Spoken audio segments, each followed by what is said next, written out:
Salam Indonesia, tidak ada teman dan musuh abadi dalam politik.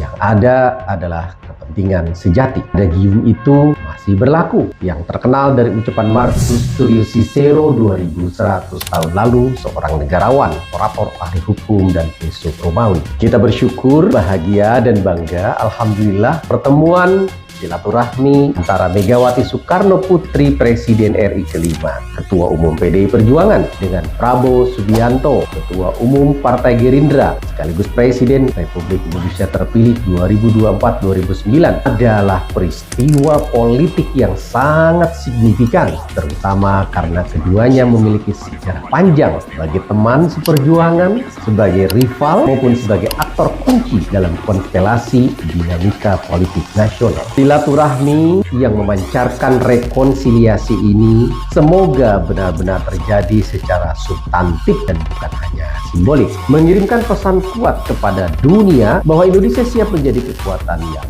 stabil, mandiri, aktif dalam membentuk tatanan global yang lebih seimbang, adil, dan berorientasi pada kerjasama saling menguntungkan, juga sebagai sinyal konsolidasi politik dalam negeri ke dunia internasional.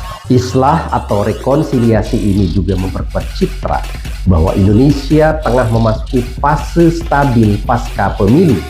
Stabilitas politik adalah modal utama dalam diplomasi internasional, investasi, dan kerjasama strategis, termasuk memperkuat posisi tawar Indonesia di forum internasional. Bagi situasi nasional, terdapat beberapa efek dan pengaruh potensial dari pertemuan tersebut. Yang pertama, stabilitas politik nasional yang semakin mantap.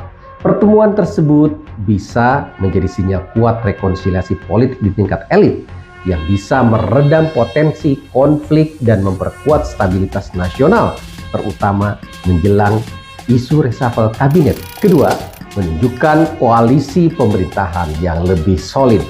Tentu saja itu membuka kemungkinan PDI Perjuangan bergabung atau memberikan dukungan terhadap pemerintahan Prabowo Gibran, sehingga koalisi besar terbentuk untuk memperlancar proses legislasi di DPR dan mempercepat realisasi program-program strategis pemerintah. Ketiga, konsolidasi agenda pembangunan. Silaturahmi dan komunikasi antar dua kekuatan politik utama ada potensi untuk merumuskan agenda pembangunan yang lebih progresif, inklusif, dan berkelanjutan, misalnya dalam sektor pangan, pertahanan, pendidikan, SDM, energi, terutama menghadapi tantangan geoekonomi dan geopolitik global terkini. Keempat, mereduksi polarisasi sosial. Pertemuan, sebut saja Mega Pro, juga dapat memberi dampak psikologis positif kepada masyarakat. Jika elit politik bisa berdamai dan bekerja sama, maka pendukung di akar rumput akan lebih tenang, lebih sejuk, dan nyaman, sehingga mengurangi potensi konflik horizontal yang selama ini kerap muncul akibat polarisasi politik. Kelima, transisi kepemimpinan internal partai. Dari sisi internal partai, terutama PDI Perjuangan, pertemuan tersebut bisa menjadi bagian dari strategi regenerasi politik internal.